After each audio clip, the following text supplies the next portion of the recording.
remember the Friedman article, and it was an editorial, and it said Israel. The title was "Israel has struck oil." Right. Anyone familiar with the article? Anyway, the other way that you can, what should I say, package this is that individual kids, sure they could sit by a computer and sure they could do a YouTube, but can they cooperatively, team work from the earliest ages to decide upon a common goal and work towards that goal? I mean, you went to camp, so you're familiar with that whole it's a Jewish concept. Yeah. Okay. Zionism is developing a team that can sometimes develop the habit of saying, my idea is okay, but his idea is better. I'll take his idea. So if a kid goes to camp and learns that, that's something that they'll carry through. If you talk to parents, you see, kids are selfish.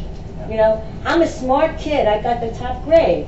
But come on, it's not ego. We're not about ego. Yeah. It's the same answer I gave her. Sometimes you can deliver something.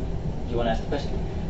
Even without saying Israel, you can market Israel. Even without saying cooperate, you can cooperate because it's a camp. Okay. And when I was saying Jewish values, I wasn't just saying it for the poster. I'm saying it because we have thought and we're still thinking. Okay. There's no one answer about the values. Okay. What are Jewish values? One idea, for example, I'm giving you something from the plan. One idea is we want to work with Milbat, which is an organization for seniors. Melabat? Milbat. Oh, not thinking For maybe people, I'm saying it wrong. How do you say elderly people in a wheelchair? Yeah. Elderly people with wheelchairs and stuff. Yeah. So we want to use the campers, and we have a day in the camp. It's called an entrepreneurship day, or get yourself a startup or stuff like that. And the whole campers are going to sit together with the counselors and a team leader from this organization, Milbat, which is a non-profit organization, by the way. And they're all going to think about creative solutions for Milbat. And then they're going to call their parents and say, Mom, you won't believe what I did today. Wonderful. I made someone's life fabulous. Amazing. Amazing. Yeah. This is just one of it. Can I talk a little bit? Okay. Well, maybe we'll move around. Are there some other questions in the back, Judy? Yeah. I echo the comments that other people made, that I'm super impressed with all of this that you've spoken about. I guess my question is, my first impression is basically that it seems that you started with this business model of WeFi, and that you had this amazing amount of seed money, and then from that you went on to use the ideas that started out in WeFi to create imagination. And I think, speaking for myself and for a number of other people here, we're sort of going in the opposite way. Whereas we have these ideas that would probably start as grassroots, like nonprofit initiatives that are more,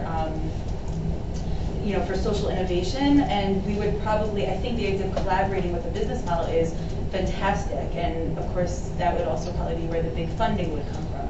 So I'm just wondering if you have any advice, any insight, any tips on how to collaborate in the same way, but in the opposite direction. First, we are moving in the same direction. Imagination is not based on money from WeFi, and I was not one of the founders of WeFi. I was there from the beginning. I'm not the founder.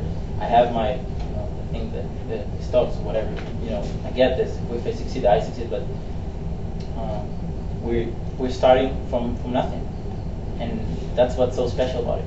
And you say, most of you think it's tough. I also think it's tough. You were just saying about the money, keeping the money to do something very important. We don't have the money. We're going to raise the money. We're going to say, I have something bigger than me.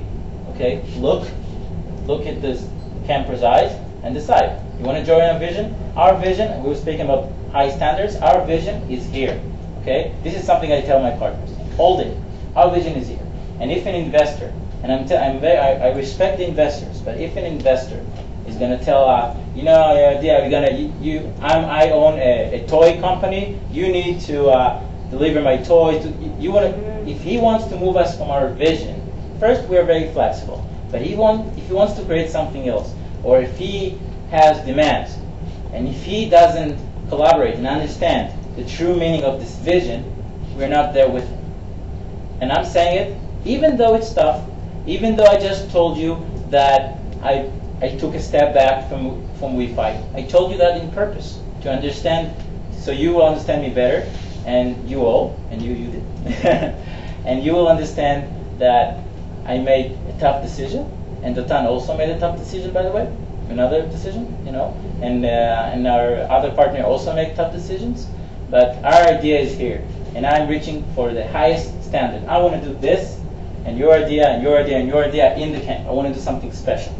And it's not easy. It's not easy to raise money, but you can work on it on the way that you get the most chances. You can make connections. You can get great networking skills. That's why we go to conferences. That's why I'm telling to Dotan we need to go to Jerusalem to speak with some people.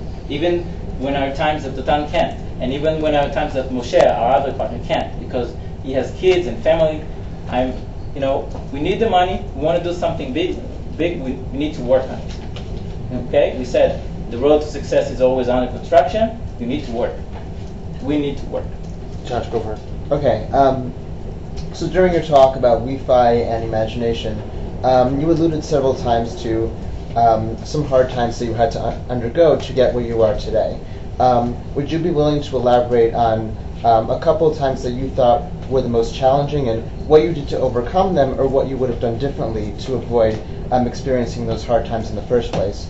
I'm sure a few of us, myself included, have in mind to plant the seeds for our startup someday, and maybe we could take advantage of your wisdom to help us out. I'm flattered. And the question is, I lost you somewhere. Oh, sorry. Josh, I lost you. Sorry. Yeah. What were a couple of the hardest times that you had to go through that to get where you are today? Here in imagination? Both day imagination and WeFi.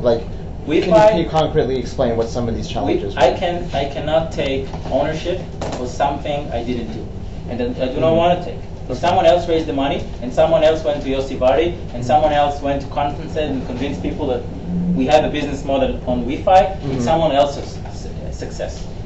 I can only take success on something that I truly do. I came to WeFi when the money was already there. Okay, I do take ownership in what we're doing right now, and I do think it's an ongoing process, and I do think that I have, and my partners have the skills to do it, and I do think it's tough. Can you tell us a little bit what you did with WeFi?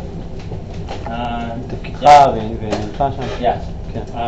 I was the product operations manager at WeFi, which means product means all the features, thinking about the features, thinking about the product, listening to the users, something that in every company, in every startup company, I believe that there must be someone who knows users and technology, who's a user himself, and knows a little bit about technology, knows a little bit about R&D, and developers and stuff.